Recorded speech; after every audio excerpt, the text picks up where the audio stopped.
Sveiki gyvi, čia Kaišiadorių Elektrėnų vienmandatės rinkimų apygardos numeris 59 kandidatų į Seimo narius debatai.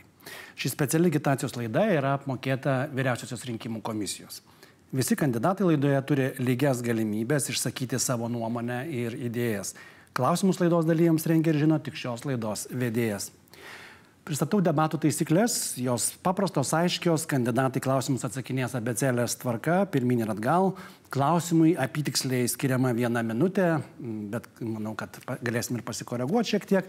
Kandidatams minint vieni kitus ar jų atstovaujamas partijas, paminėtėsiams kandidatams suteikiama pusės minutės vienos replikos teisė, bet vėlgi, kadangi šiuose debatuose šiandien dalyvauja ne visi kandidatai, galėsim taisyklės šiek tiek pasikoreguoti laidos metu. Pristatau laidos dalyvius. Kęstutis Marcinkevičius, Darbo partija, jungiasi su mum ir bendraus nuotoliniu būdu. Sveiki gyvi. Sveiki. Vytenis Tomkus, Tėvynės sąjunga Lietuvos krikščionys demokratai. Sveiki. Labadiena. Darius Vilimas, Lietuvos valstiečių ir žaliųjų sąjunga. Sveiki. Labadiena. Taip pat šioje apygardoje turėjo dalyvauti Jonas Čižauskas, Lietuvos žaliųjų partija, ir Algimantas Radvila, Lietuvos socialdemokratų partija. Jie į laidą neatvyko, kągi, tai jų sprendimas, jų valia. Ir norėčiau, kad kiekvienas iš kandidatų prisistatytų, akcentuojant tai, kodėl rinkėjai, šiuo atveju Kaišiadorių Elektrėnų vienmandatės rinkimų apygardos rinkėjai, turėtų balsuoti būtent už jūs, kodėl esate pranašesni už savo ir kuo esate pranašesni už savo varžovus. Ir pradedam abėcėlės tvarka. Pone Kęstuti, jūs pirmasis. Prašau, jūsų minutė. Labą dieną, gerbiami rinkėjai, gerbiami kolegos, gerbiamas vedantysis. Esu Kęstutis Marcinkevičius, šiuo metu dirbu Pravieniškių seniūno pareigose ir esu kandidatas į Lietuvos Respublikos Seimo narius. Kandidatuoju į Seimą su Taikos koalicija. Šiuo metu nepriklausau nei jokiai partijai, tik tai esu Taikos koalicijos sąraše. Mano numeris sąrašo yra 46. Dėl ko apsisprendžiau kandidatuoti į Seimą. Dirbant seniūno darbe, jau 5 metai kaip dirbu, iš tikrųjų pastebėjau nemažai problemų, kuriams gyventojai kreipiasi, kurias būtų galima spręsti tik nacionaliniu lygmeniu. Nei seniūnas, nei savivaldybė kai kurių problemų yra nepajėgi spręsti. Tas problemas reiktų spręsti su Seimo ir vyriausybės pagalba. Čia galbūt visų problemų nepaminėsiu, galbūt tik tais keletą. Tai tam tikro privataus turto... Pone Kęstuti, aš paprašysiu gal šiek tiek vėliau įvardintas problemas. Dabar dar konkrečiau, jeigu sukonkretumėt, kodėl už jūs žmonės turėtų balsuoti? Kuo jūs esate pranašesnis už kitus? Visų pirma, dėl ko už mane? Už tai, kad seniūnas iš tikrųjų sugeba identifikuoti problemas, kur vienos problemos yra seniūnijos, savivaldybės lygio ar galbūt nacionalinio lygio. Nes per 5 metus teko susidurti būtent, kad kartais savivaldybė dirbantys žmonės nesupranta, kurios problemas reikia spręsti savivaldybės lygmenį, kurias seniūnijos, o kurias galbūt nacionalinio lygmenį. Ačiū labai. Supratom, kad nuotaikas jaučiat žmonių. Gerai, 1,5 minutės, tiek pat jos suteikiu ir ponui Vyteniui, jūsų prisistatymas, kodėl jūs būtumėt pranašesnis už kitus. Dar kartą sveiki, gerbiami rinkėjai, gerbiami kolegos, esu Vytenis Tomkus. Tikriausiai daugelis mane galbūt ir pažįsta, kadangi 2 kadencijas dirbau Kaišiadorių rajono savivaldybės meru ir tikrai, manau, pavyko Kaišiadoris prikelti naujam gyvenimui. Daug darbų atlikome, atnaujinome viešasias erdves, sporto ir laisvalaikio infrastruktūrą, gatvių apšvietimą, suremontavome daug gatvių ir šaligatvių, atnaujinome krepšinio aikšteles gyvenvietėse, miesteliuose, ne vien tik tai Kaišiadoryse. Tai tikrai atlikome daug didelių darbų, laimėjome teisę būti Lietuvos kultūros sostinė šiais metais. Na ir šiuo metu esu Žemės ūkio viceministras, taigi turiu patirties tiek savivaldoje, tiek vykdomojoje valstybės valdžioje, gerai žinau Kaišiadorių gyventojų problemas ir bendrai savivaldos problemas.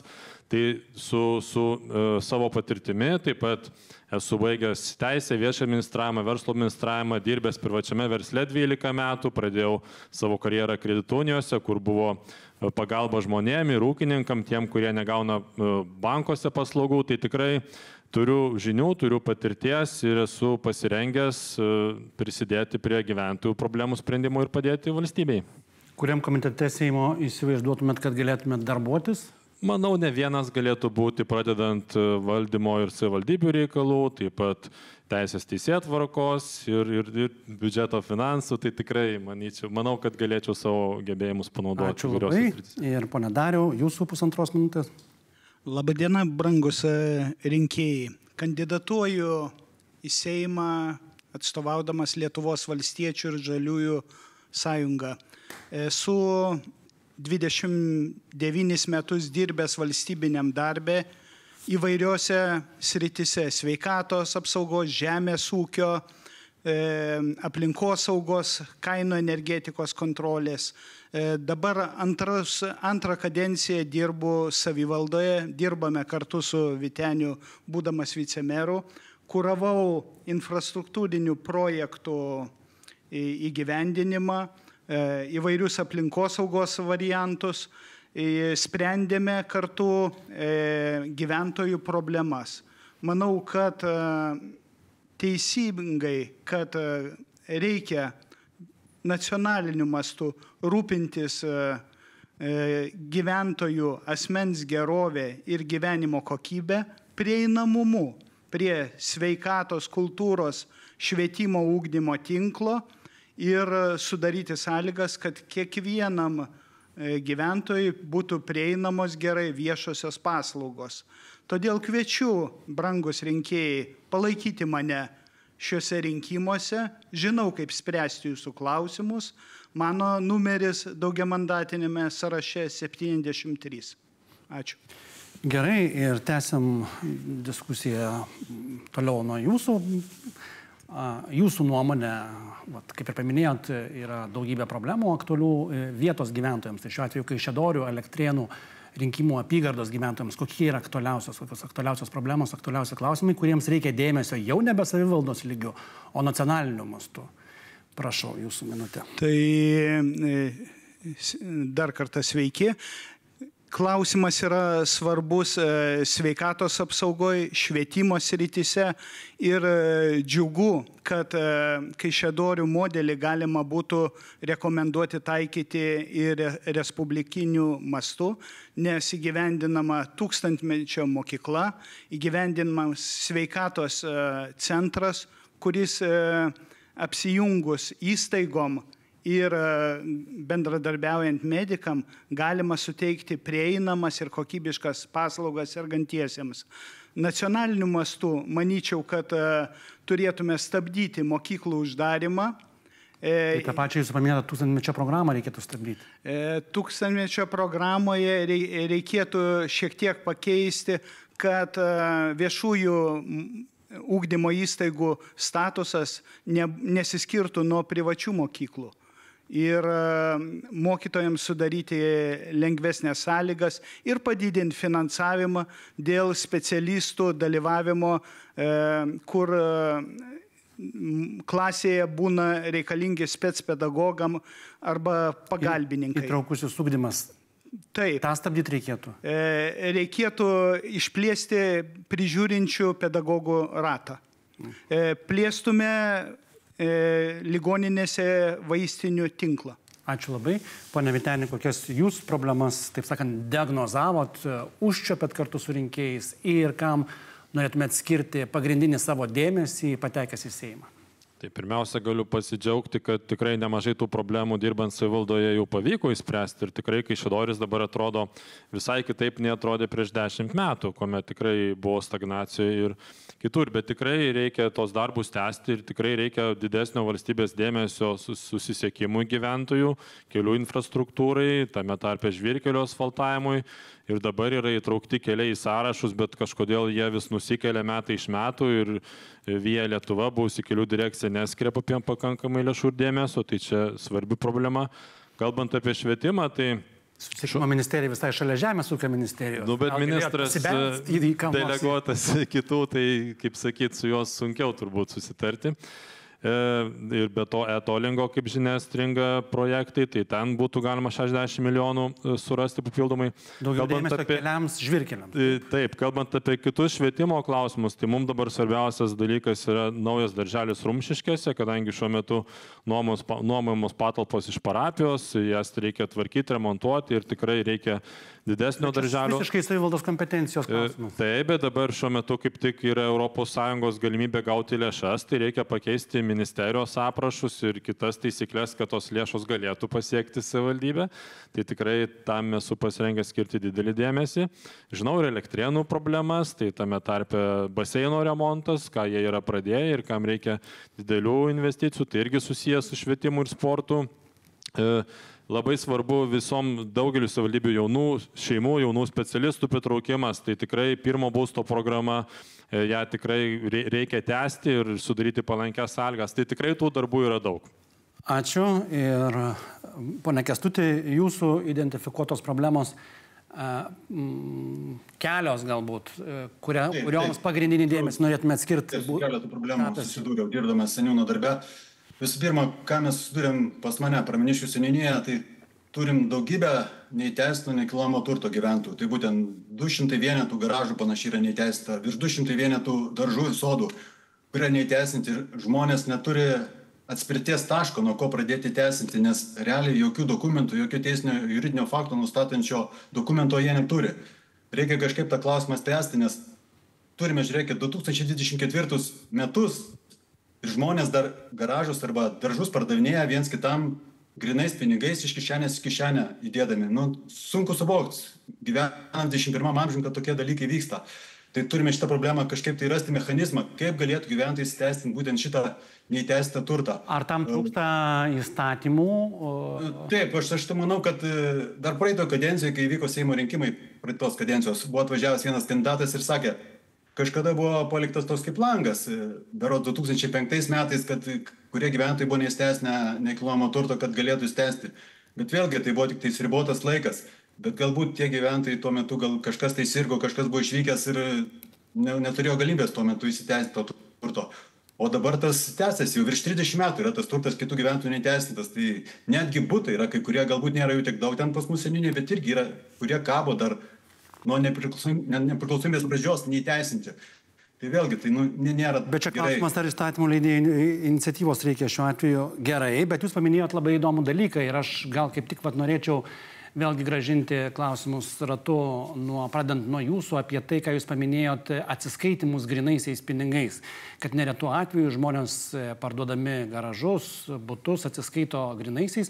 Tai jūsų nuomonė reikėtų dar labiau riboti atsiskaitimus grynaisiais pinigais, nes kaip žinom dabar yra tam tikra suma 5000 berods eurų, kiek galima atsiskaitinėti grynais, paskui jau yra sugriežtinimas. Tai jūsų nuomonė reikėtų apskritai atsisakyti grynųjų pinigų arba dar labiau riboti atsiskaitimus grynais? Čia jau kitas klausimas, žinokit, jeigu būtų tas nekilnojamas turtas įteisintas, jie turėtų teisinės registracijos išrašus, jie be abejo eitų pas notarą, o dabar jie neina pas notarą, jie susirenka pas kažką tai namuose ir, kaip sakyti, grynais pinigais atsiskaito, nes turtas nėra įteisintas ir kaip perleisti tą turtą vienas kitam, kuomet jis neturi jokio teisinio juridinio dokumento pagrindžiančio nuosavybę. Bet jūsų pozicija dėl atsiskaitimų grynaisiais pinigais reikėtų? Atsiskaitimų grynaisiais pinigais, ne, manau, dabartiniai, kurie įstatymai yra, aš pilnai jiems pritariu, kad iki ten 5000 galima atsiskaityti, o grynais, o po to viskas turi būti pavedimu.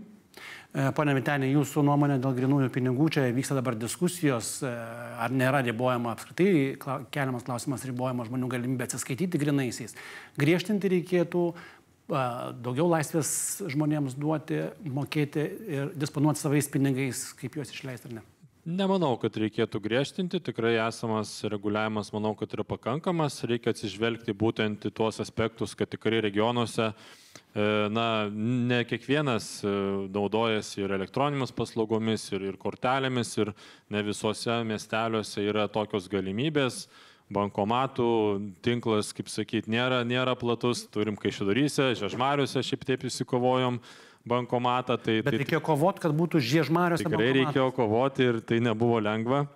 Iš bankų skyrių, tarkim, Kaišiadoryse kiek veikia, 4-5 bankai, likęs vienas yra stacionarus, tai tos finansinės paslaugos ir kaip sakyt, na, gyventojams, senjoram ir kitiem, na, gali sudaryti daugiau nepatogumų, jeigu dar labiau būtų ribojama. Tai taip, ten, kur yra nekilnojamo turto sandoriai, tai ten jau svarbiausia, kad dabar yra atlyginimai išmokami pavedimu į kortelę. Tai čia jau yra dar kova su šešėliu, kaip sakyti, ir čia tas pirmas šaltinis yra pakankamai neblogai kontroliuojamas. Išsigryninant tuos pinigus iš kortelių, jūs matytumėt čia problemą, matytumėt, kad reikia riboti ar duoti žmonėms daugiau laisvės, daugiau bankomatų, kurie galėtų išsigryninti?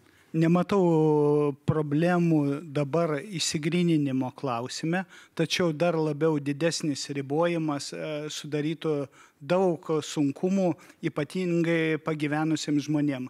Palaikome lygiagrečiai ir grinųjų pinigų politiką, taip pat siūlysime dėl valstybinio banko steigimo. Manome, kad nereikia perteklinio reguliavimo, jeigu minėjo Kęstutis apie atsiskaitimus tarpusavyje, yra teisės aktais apibriešta, kada galima iki tam tikros sumos atsiskaityti. Jeigu tai kelia problemas dėl infrastruktūros naujų projektų įgyvendinimų, tada reikia teisinių reguliavimų įsikišti tai. Tačiau nereikia riboti žmonių teisių į grinus pinigus. Jūs ir Lietuvos valstiečių ir žaliųjų sąjunga paremtumėt iniciatyvą steigti valstybės valdomą banką? Taip, tai yra mūsų prioritetas. Norėčiau, kad ir į tai kaip replika reaguotų ir kiti kandidatai dėl siūlymo pokalbių, iniciatyvų steigti valstybinį banką. Paremtumėt? Na, mes Tėvynės sąjunga labiau čia matom kaip gal populistinį tam tikrą žingsnį ir pažadą. Tų valstybinių bankų yra buvę praeitį, žinom, ko baigdavosi. Tos paskolos palankios saviems ir taip toliau. Neseniai visai buvo įkurta nacionalinė plėtros įstaiga, buvusi Invega ir dabar jinai ILTA vadinasi, sujungus Žemės ūkio paskolų garantijų fondą, VIPA, VIVA ir Invega. Tai praktiškai tam tikrą banką investicinį nacionalinį turime.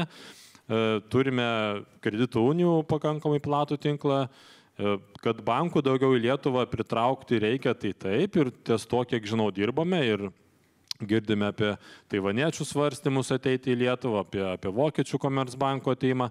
Tai tą, kaip sakyt, oligopolinę struktūrą susikloščiusią ir tą pasiūlą bankinių paslaugų didinti reikia. Taip, suprantam, kad tai nėra lengva ateiti į rinką, bet, kaip sakiau, yra ir smulkesni žaidėjai. O valstybinio banko tai tokio poreikio nėra, investicinį banką turime ir na, linkim sėkmės jam. Ačiū labai. Ekrane nematau pono Kęstučio Marcinkevičiaus. Nežinau, ar mes su juo turim ryšį. Jeigu neturim, bandysim netrukus atkurti pagal galimybės tą ryšį su ponu Kęstučiu. Kreipiuosi tada į poną Darių, kadangi paminėjom pinigus ir pagal visas statistikas, rodiklius, žmonės yra sukaupę nemažas sumas pinigų tiek asmeninėse banko sąskaitose, išaugę indėliai. Tai tarsi ir rodytų, kad žmonių asmeninis gyvenimas gerėja. Jūsų požiūriu, per pastaruosius 4 metus gyvenimas Lietuvoje pagerėjo ar ne? Manau, kad turimos santaupos bankuose neatspindi žmonių vidinio gyvenimo būsenos ir sveikatos požymių, nes tie pinigai sukaupiami, tačiau lygiagrečiai matome pinigų nuvertėjimą, matome infliacijos rodiklius ir žmonės tos tiesiog sukauptus pinigus dažnai neturi kur išleisti.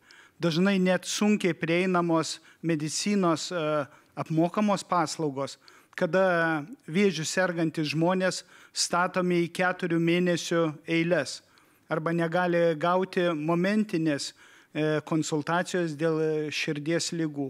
Todėl manome, kad sukauptos bankuose sumos turėtų koreliuoti su bendrų gyvenimo lygio kilimu, streso nuėjimu. Bendras gyvenimo lygis, kaip jūs įvertintumėt? Tai gerėja ar ne? Bendras gyvenimo lygis, lyginant tarp Europos šalių, Lietuvos yra visiškai neblogas vidutiniam lygyje. tačiau jaučiasi atskirtis tarp Vilniaus krašto ir kitos Lietuvos. Deja, tai išlieka. Ačiū labai, ponia Vytenė. Jūsų nuomonė, Lietuvoje gyvenimas per pastaruosius 4 metus gerėjo, pagerėjo esmingai ar ne? Tai be jokios abejonės, kad pagerėjo ir galima pasidžiaugti, kad vyriausybė dirbdama tikrai sunkiomis sąlygomis pajėgia ne tik tai suvaldyti tas kilusias krizės didelės, bet ir ženkliai pagerinti gyventojų gerovę. Tai žinome, kad pensijos didėjo apie 40, tai yra 60%, minimali alga didėjo 40%, vidutinis darbo užmokestis, atlyginimai mokytojam 70%, gydytojam, valstybės tarnautojam taip pat didėjo. Iš esmės visos pajamos didėjo, tas pats šalies BVP išaugo 40% ir pagal perkamąją galę vienam gyventojui priartėjome per 90% ES vidurkio, švesdami kaip tik 20-metį narystės. Tai tikrai yra ženklus pokyčiai ir kas atsispindi net ir reitinguose. Jaunimas yra laimingiausias pasaulyje, o visi gyventojai yra laimingiausi lyginant tarp rytų ir centrinės Europos šalių. Tai visi rodikliai ekonominiai ir statistiniai rodo, kad tikrai gyvenimas gerėja. Netgi gyventojų skaičius, emigracija yra jau dabar į kitą pusę, daugiau grįžtančių negu išvykstančių.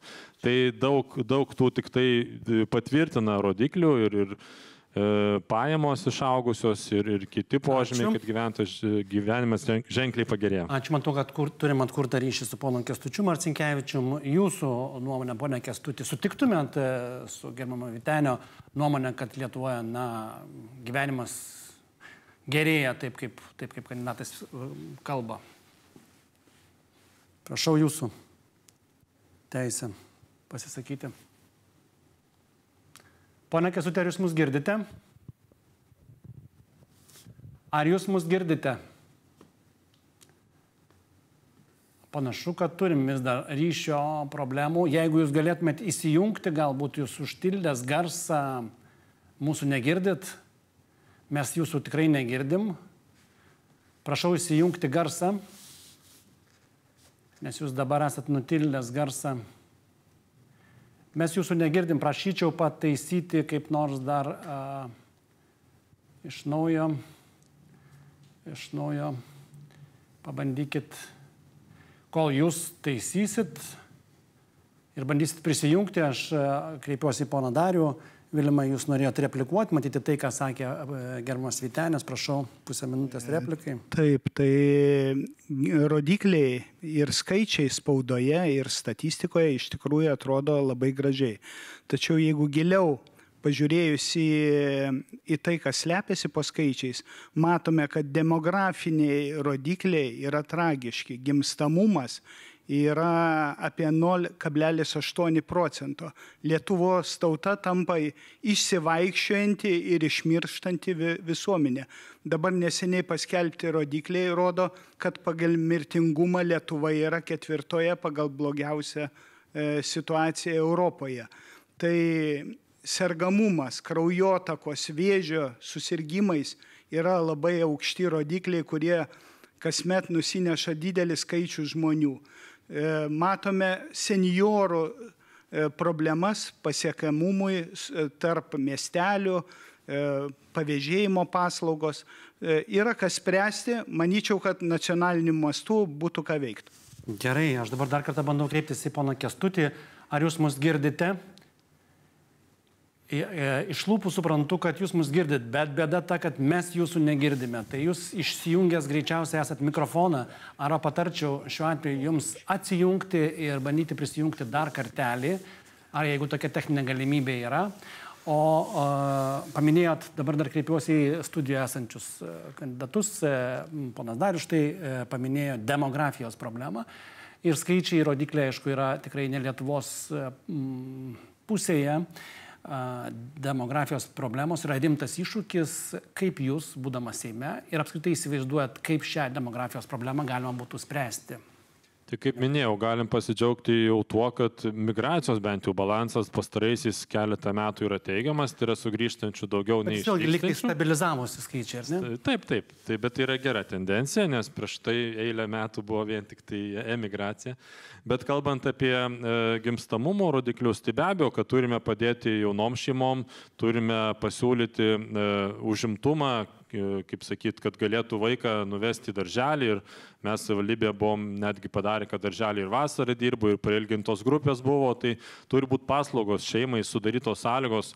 Yra dabar priimtas, kaip sakyti, ir tėvystėj, kad galėtų daugiau būti gimus vaikui su vaiku, ta pagalba yra labai reikalinga jaunom šeimom, parama jaunom šeimom būstų, kurtis regionuose.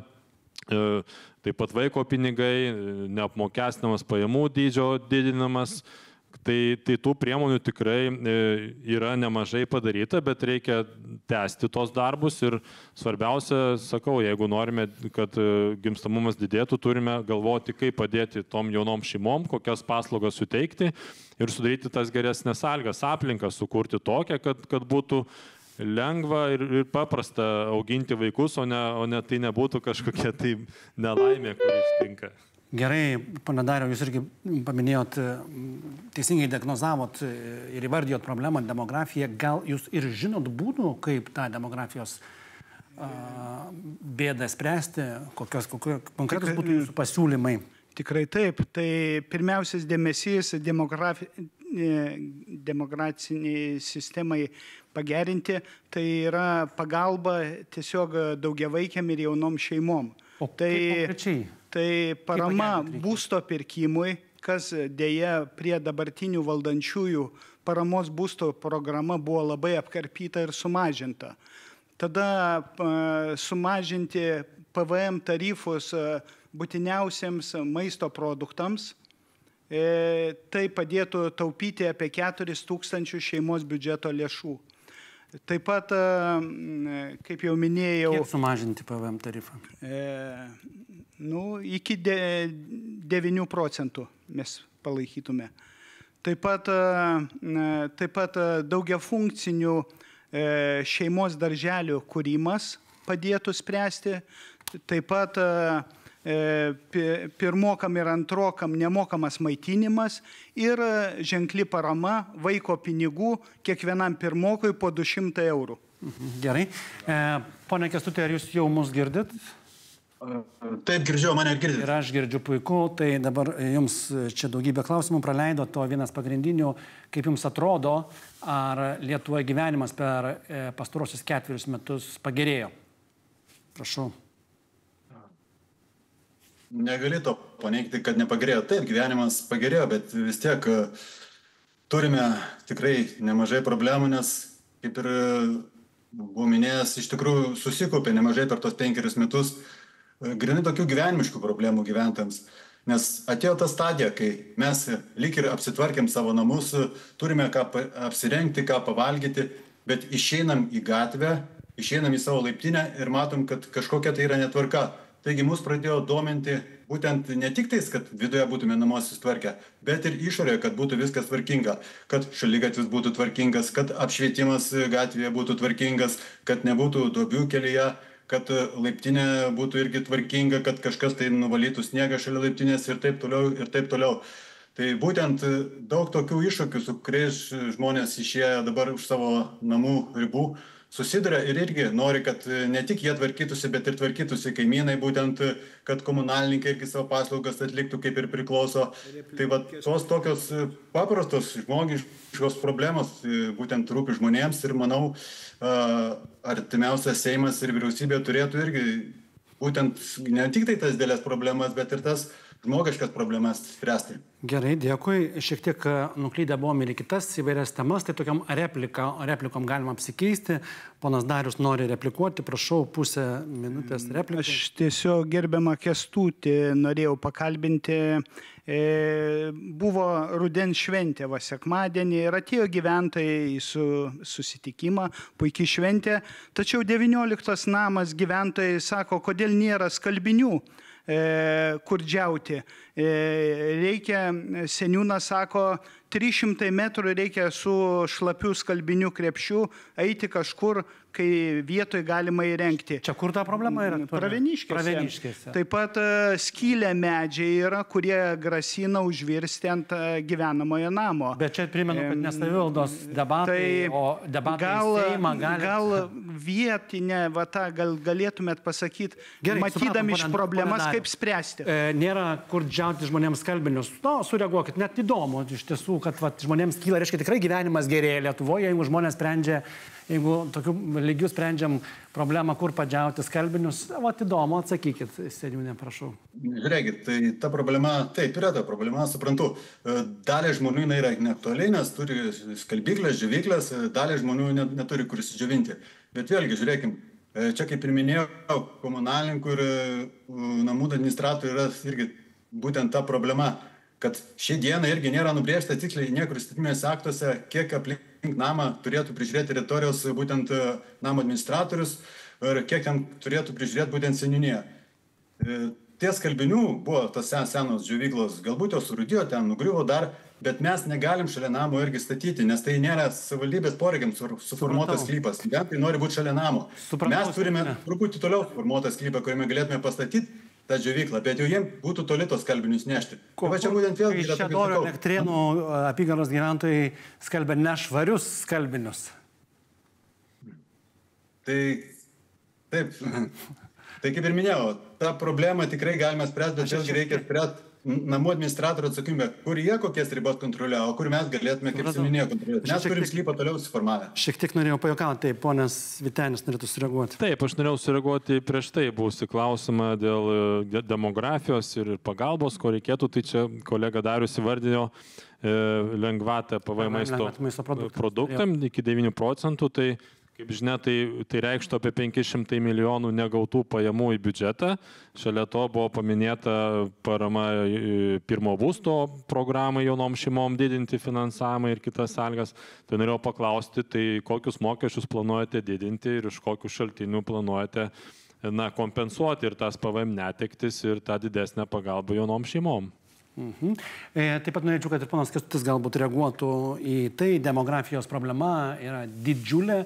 Gal jūs žinot, kaip ją būtų galima spręsti ir štai pasiūlymą dėl PVM lengvatos būtiniausiams maisto produktams.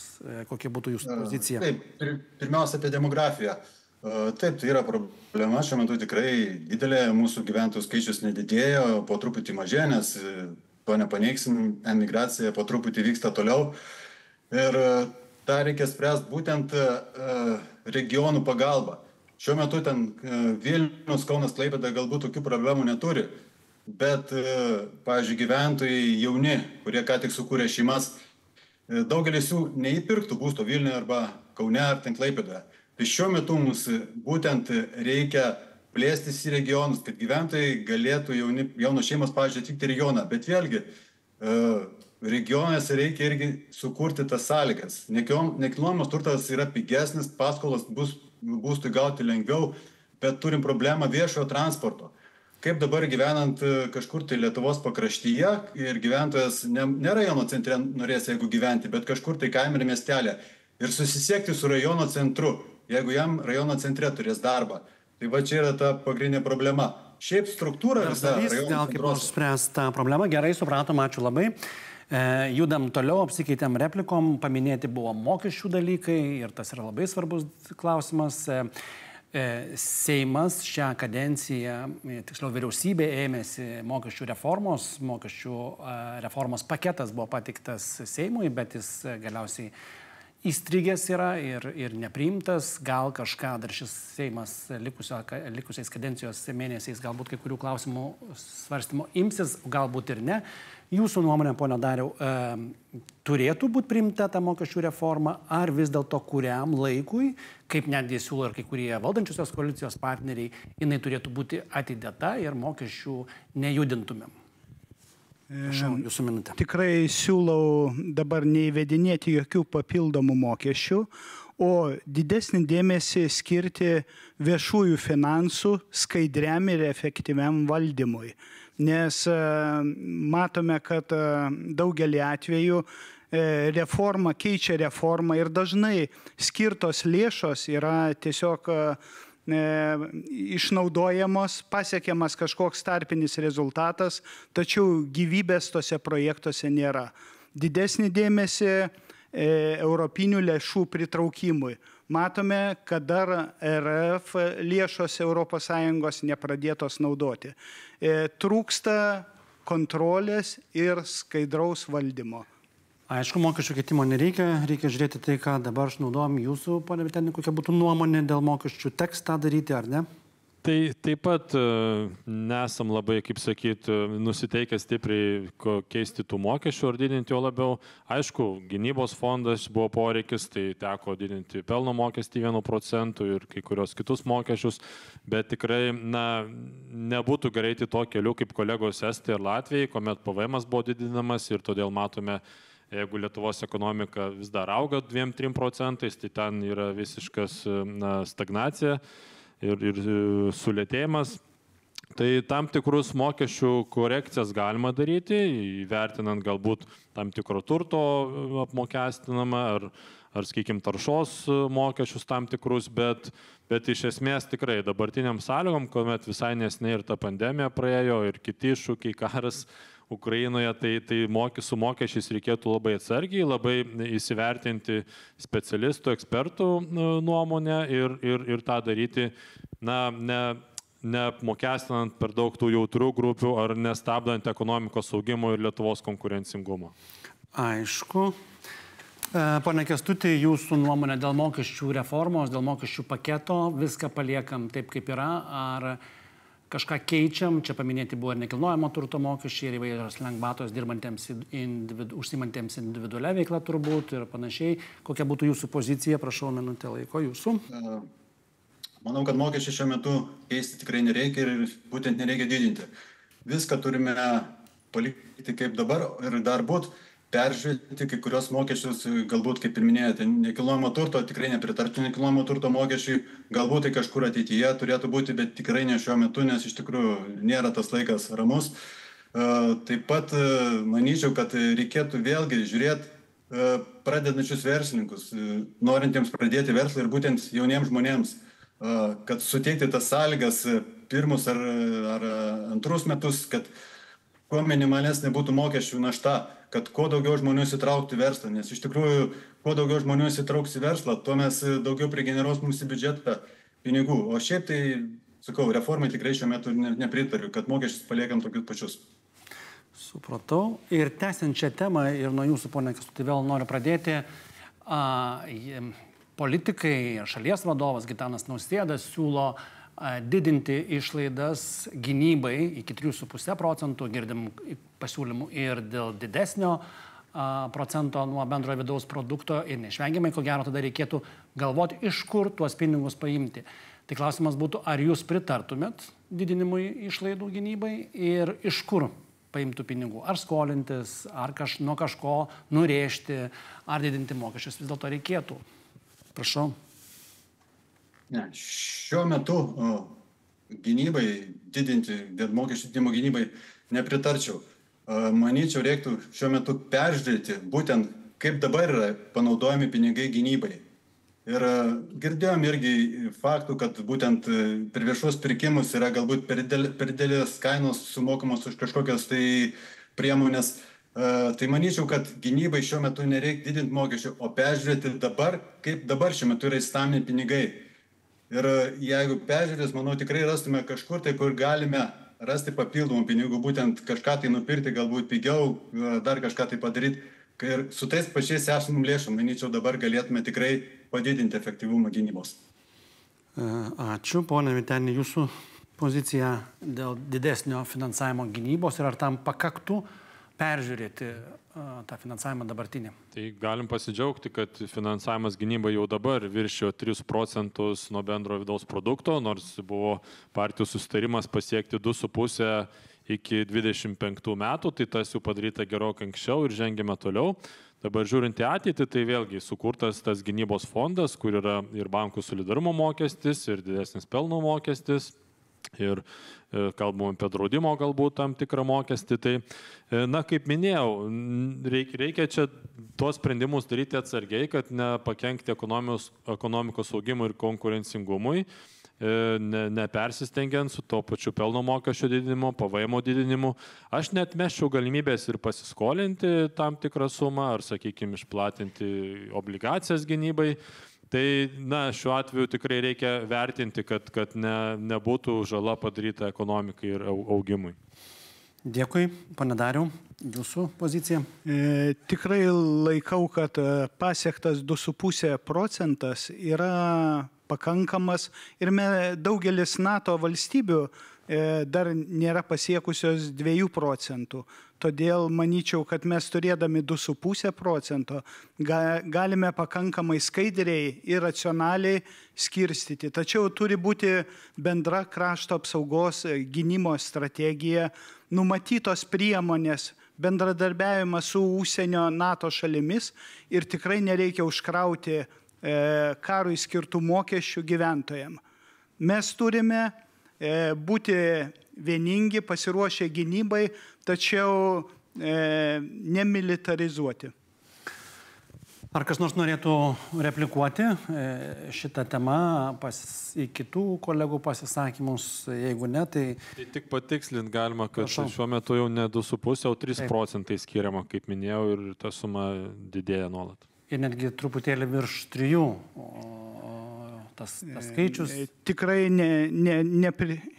Tikrai nepritarčiau skolinimuisi ir todėl, kad tai bus ateinančiam kartom jau ir taip didelė našta. Bet esam dar mažai įsiskolinę, o jeigu gyvybiškai svarbus dalykas ir galvojam, kad...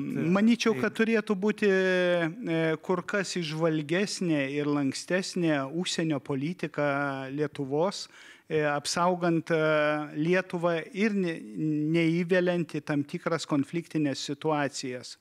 Daugiau diplomatijos ir matome, kada užsienio šalis kartais nesupranta mūsų vadovų veiksmų ir matome tikrai daug atvejų. Nepritarčiau. Perėjom nuosekliai prie užsienio politikos, bet galite replikuoti. Aš norėjau patikslinti dėl valstybės skolos. Tai iš tikrųjų per šią kadenciją valstybės skola sumažėjo nuo 45% iki 39% nuo BVP. Taigi tikrai būtiniausiam poreikiam pasiskolinti galima, tam erdvės yra. O kalbant apie užsienio politiką labai trumpai irgi replikuojant, tai suprantam, kad ne Lietuva turbūt yra tas agresorius ir ne Lietuva užpuolė Ukrainą, tai turime suprasti, kad realybė pasikeitė, lyginant su tuo, kaip gyvenome iki 22 metų vasario 24 ir negalima apsimesti būti stručiais, kurie įkiša galvą į smėlį ir įsivaizduoja, kad čia nieko nėra.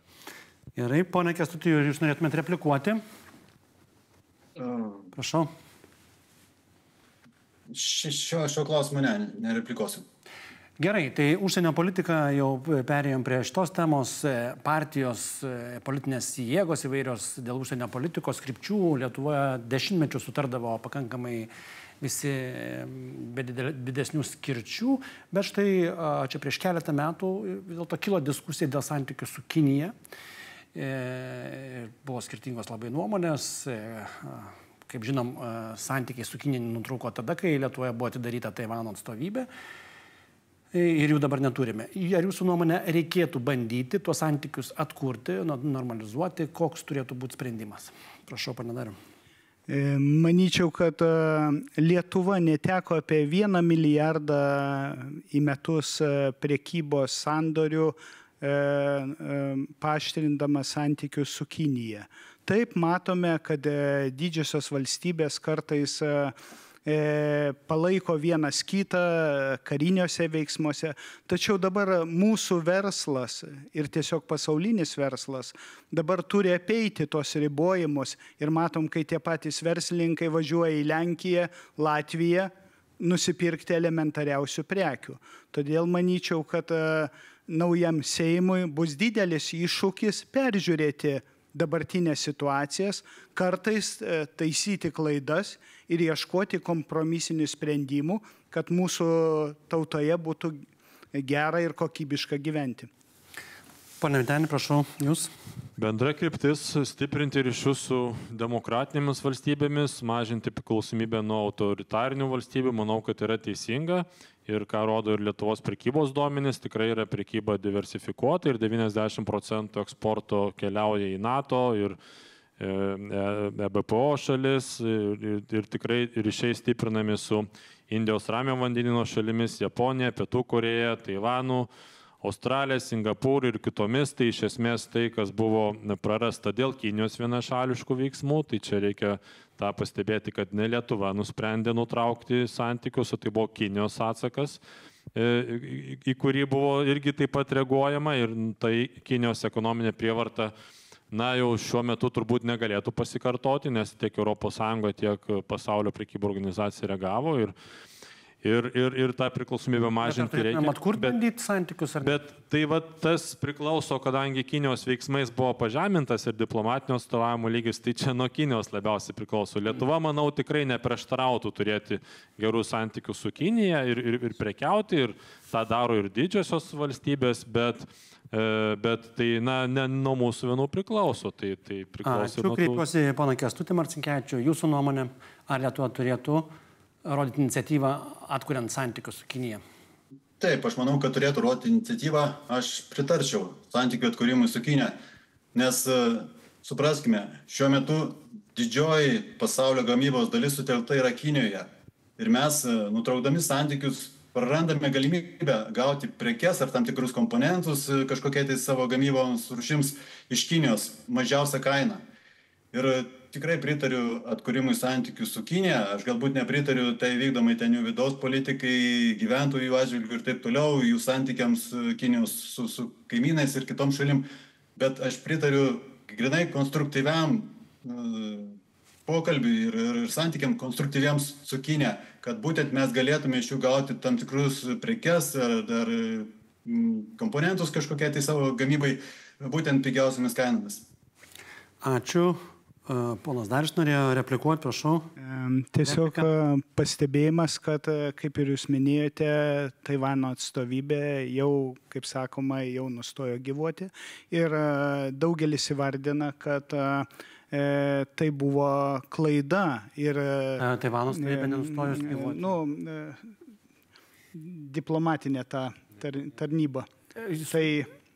Taivano atstovybė Lietuvoje, neveikianti. Prekybinė. Veikianti yra.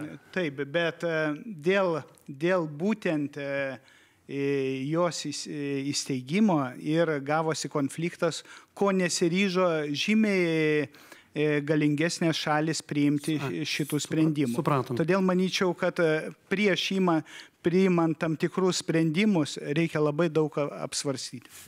Atstovybė veikia, bet jūs norėjote replikuoti. Taip, norėjau replikuoti, kad tikrai atstovybė veikia tiek Taivano Lietuvoje, tiek Lietuvos prekybos atstovybė Taivane, Taipėjoje ir tikrai ekonominiai ryšiai, ypatingai puslaidininkių srityje, plėtojami ir žinome teltonikos didelį projektą. Tai Taivanas yra lyderis pasaulio puslaidininkių, dabar srityje nori tapti lyderių dirbtinio intelektų srityje, tai turime tas galimybės išnaudoti. O atstovybės pavadinimą pasirinko Taivanis. Ne Lietuva nustatė, kad taip tu vadinsis. Tai šiuo atveju ar mes leidžiame pasirinkti, ar žaidžiame pagal kažkieno primetamas sąlygas. Pane Kęstuti, ar jūs pageidautumėt replikuoti? Aš irgi pritarčiau, kad santykiai su Taivanu irgi reikalingi, bet taip pat nepamirškime ir santykių su Kinija. Gerai, dar trumpai reaguokim. O santykiai su Palestina? Kai kurios ES netgi šalis užmezgė diplomatinius santykius su Palestina. Kaip Lietuva turėtų elgtis jūsų galva? Žiūrėkim, čia neseniai internete radau tokius duomenis, kad nuo karo pradžios Palestinoje žuvo daug daugiau gyventojų negu Ukrainoje. Tai aš manyčiau, kad tų santykių užmezgimas, aš pritarčiau santykių užmezgimui su Palestina, nes vėlgi tai yra, galbūt mes neturim tiek daug duomenų apie tą karą, bet šiuo metu ten ko gero vyksta dar žiauresnis karas. Ir tas santykių užmezgimui pritarčiau tikrai. Pone Vyteni, jūsų replika? Ilgalaikis sprendimas be abejo yra dvi valstybės, Izraelio ir Palestinos, taip jau buvo senai nustatyta Jungtinių tautų, bet apie tai galima kalbėti pasibaigus karo veiksmam. radus sprendimus, nes jeigu mes dabar nusileidžiam ir tai reiškia, kad tas smurtas, kuris buvo pradėtas prieš metus spalio 7 dieną, Palestinos Hamas veiksmai duoda rezultatą, tai, tai reiškia, rodom teroristam, ką reikia daryti, norint priversti dėrėtis arba pasiekti savo tikslų. Tai manau, tas kelias būtų blogas. Pirma, turi būti išspręstas karas, užbaigtas, tada galima kalbėti. Ačiū, pane Dariau.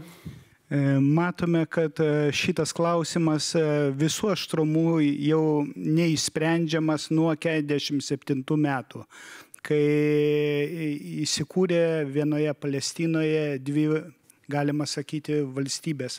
Todėl aš manau, kad 50 metų neįsprendžiamas klausimas, tai reikalingas kur kas didesnės, gilesnės analizės ir būtina užkirsti kelią smurtui ir taikių gyventojų žūtims. Palaikau taikus sprendimus. Kaip užbaigti karą Ukrainoje? Nuo jūsų pradedam. Manyčiau, kad karas Ukrainoje visada turės baigtis taikių susitarimų, taikių susėdimų kariaujančių šalių. Todėl palaikysiu visas mūsų valstybės iniciatyvas, kurios sieks susodinti konfliktuojančias šalis prie vieno stalo ir spręsti taikių būdų. Pane Vyteni, jūsų pozicija? Bet užbaigti taikiai, tai taip, bet klausimas kokiomis sąlygomis. Jeigu vakarai nusileis Rusijai ir Putino reikalavimams, tai reiškia, kad trumpalaikis tas sprendimas gali atnešti didelės bėdas ir ateityje, nes prisimenam, kas buvo prieš antrą pasaulinį karą, kai buvo daromos nuolaidos tikintis, kad pavyks išvengti karo, bet tai rodė agresoriui tik tiek, kad galima eiti toliau. Tai ir šiuo atveju Ukraina ne pirmas pavyzdys. Buvo prieš tai Čečėnija, buvo Gruzija arba Sakartvelas, buvo Krymas, Krymo aneksija. Ukraina, tai jeigu mes leidžiame ir nusileidžiame tiem reikalavimam, tai būtų blogas. Vakarai tikrai turi galimybių, turi ekonominės, karinės galios, tik tai valios reikia, kad suteikti ukrainiečiam tai, ko reikia, kad ukrainiečiai galėtų užbaigti tą karą teisingomis sąlygomis, o ne primetamomis. Ačiū, pone Kęstuti, jūsų nuomonė. Dėrybos, ar turime priversti Europą, pasaulis turi priversti Putiną pralaimėti karą? Vien mūsų koalicijos pavadinimas, taikos koalicija, sako, kad mes linkę taikių būdų užbaigti karą. Ar tai manoma? Mes norėtume inicijuoti visų didžiųjų pasaulio lyderių susidimą prie vieno stalo ir šitą klausimą spręsti taikių būdų. Bet neatiduoti jokių Ukrainos teritorijų ir kad gražintų Krymą Ukrainai. Bet tą turime spręsti taikių būdų, nes jau kiek galima, kad tęstųsi tas beprasmiškas žmonių žudymas.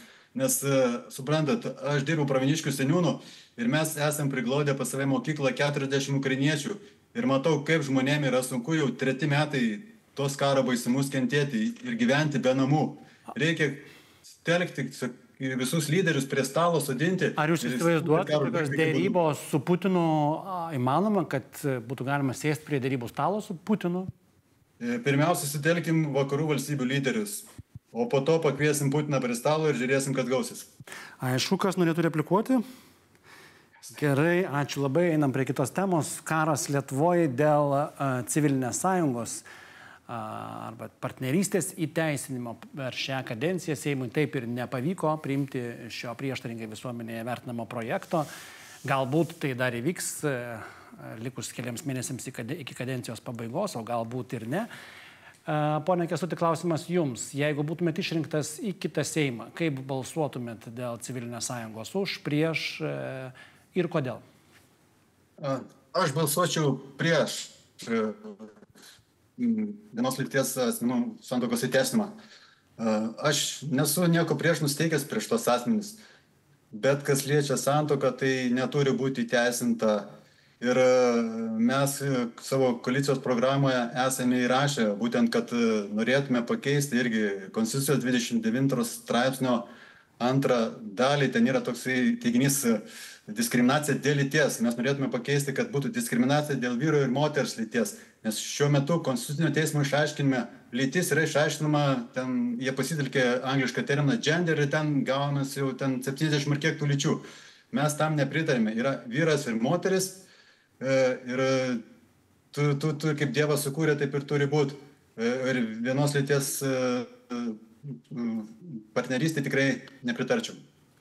Tos pačios lyties partnerystė, taip, aišku. Ačiū labai, ponia Vytenė, jūsų pozicija. Taip, bendrai Tėvynės sąjunga leidžia laisvai pasirinkti savo nariams šio klausimu, kaip balsuoti arba kokią poziciją turėti. Balsuoja ne visi vienodai. Balsuoja įvairiai. Taip, kaip jūs balsuotumėte kitam Seime? Tai aš manyčiau, kad šis klausimas, kadangi dabar tikrai priešina visuomenę pakankamai stipriai, turime didesnių iššūkių, tame tarpe kalbėjome apie gynybos reikalus ir panašiai. Tai iš esmės taip padėti silpnesniem, padėti tam tikrus sprendimus siekiant palengvinti galima būtų svarstyti ir priimti, galbūt artimo ryšio tą koncepciją įtvirtinti, kurią siūlė Paulius Saudargas anksčiau. Tai būtų toks pirmas žingsnis, sakykime, neįtvirtinant civilinės sąjungos, bet sudarant tam tikras teisės vienos lyties asmenim lengviau tvarkyti turto reikalus ar kitus, sakykime. Tai čia tikrai nereikia skubotų žingsnių, tikrai nereikia persistengti galbūt šioje srityje. Svarbiausia išlaikyti tą visuomenės susitelkimą, visuomenės vienybę ir galbūt ieškoti tų žingsnių palaipsniui ir pakankamai atsakyti. O ką reiškia palaipsniui? Tai koks terminas, koks laikas? Tai aš sakau, galima būtų, manau, kalbėti apie artimo ryšio koncepciją, kur nėra civilinė sąjunga, bet padeda tiem asmenim, partneriams, sakykime, lengviau tvarkyti turto klausimus, ten sveikatos ir panašiai. Dėkui. Pone Dariau, jūsų pozicija? Kaip jūs balsuotumėt? Mūsų Valstiečių žaliųjų sąjungoje aiškiai pasisakoma už šeimą auginančią vaikus, taip pat nuoseklų tradicinių vertybių puoselėjimą. Todėl ir aš palaikyčiau tradicinę šeimą. Tai yra tėvą, motiną, tikrai neprieštarauja. Tiesiog teisės tų žmonių, kurie nėra Taip, bet iš tikrųjų yra dabar pakankamai teisinių priemonių, kuriomis galima sureguliuoti ir turtinius santykius, ir etinius klausimus, kad nebūtų patyčių iš šitos bendruomenės narių. Tikrai niekas nediskriminuoja šitų mažumų teisių ir manau, kad jie pakankamai komfortabiliai gyveno, tačiau prieštarausime, jeigu jų modelis bus diegiamas į mokyklas. Aišku, dėkui ir kadangi mūsų laikas debatų eina visiškai pabaigą, likusios kelios minutės, 2, tai prašyčiau koncentruotai, trumpai, kokie būtų konkretus jūsų įsipareigojimai, jeigu patektumėte į Seimą, ką konkrečioje srityje norėtumėt nuveikti. Prašau, pane Dariau. Tai, brangus rinkėjai, iš tikrųjų didelį dėmesį skirsiu sveikatai, švietimui, svarbiausių infrastruktūrinių objektų skirtų kelių, vedukų, tiltų statybai ir rekonstrukcijai. Taip pat šeimos stiprinimo institutui ir girdėjimą, ką gyventojai nori gero padaryti. Kažką vieną išskirtumėt, galėtumėt išskirti kokie, ar vieduką, nors Seimo nariai nestato viedukų, bet kažką tokio įsipareigojimą, ką galėtų priminti. Palaikyčiau Žaslių aplinkelį, kuris yra patvirtintas Lietuvos bendrajam plane ir padėtų kariniam jungtim lengviau pasiekti. Žaslių aplinkelis. Gerai, ponia Vytenė, kokį jūs aplinkelį? Tai aš minėjau, kad man tikrai svarbu yra labai Rumšiškių darželis, spręsti tą klausimą padėti, bet kalbant bendrai, tai... Tai jūs ten kandidatuojat, man atrodo.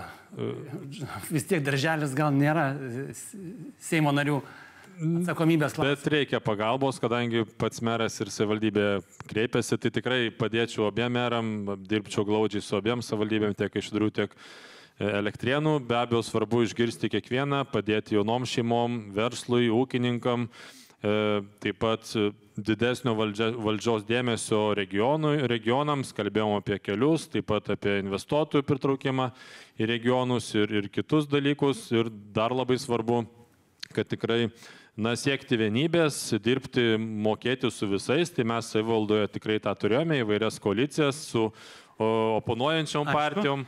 Tai tą reikia perkelti ir į Seimą. Turim aplinkelį, darželį, ponė Kęstuti, ką dar galim turėti? Patekęs į Seimą, aš pirmiausiai rūpinčiausi, kad sukurti mechanizmą, kaip gyventojams įsiteisinti tą turtą, kurį jau daugelį metų negali įsiteisinti. Taip pat inicijuočiau masinę daugiabučių namų renovaciją, kas irgi dabar yra aktualu tiek Kaišiadorim, tiek Elektrėnam, nes daug namų yra nerenovuota. Taip pat savivaldybės administruojamo turto greitesnį inventorizavimą ir įteisinimą irgi administruočiau, nes šiuo metu yra procedūros labai ilgos, kuris dar turtas nėra įteisintas. Taip pat gyventojų paveldėjimo turto irgi. Ir klausimus irgi būtent pagreitinti galėtų greičiau paveldėtą turtą įsiteisinti. Taip pat švietime ir medicinoje irgi, kad inicijuoti geresnės paslaugas. Aišku, turtas inventorizuotas būtų. Gerai, ačiū už tuos įsipareigojimus. Tikėkime, kad jų ir neužmiršit, jeigu būsit išrinkti į Seimą. Čia buvo Kaišiadorių Elektrėnų vienmandatės rinkimų apygardos kandidatų į Seimą debatai. Juose dalyvavo Kęstutis Marcinkevičius, darbo partijos kandidatas, Vytenis Tomkus, Tėvynės sąjunga Lietuvos krikščionys demokratai, Darius Vilimas, Lietuvos valstiečių ir žaliųjų sąjunga. Ačiū visiems dalyvavusiems laidoje. Žiūrovams dėkui ir iki pasimatymo. Yes.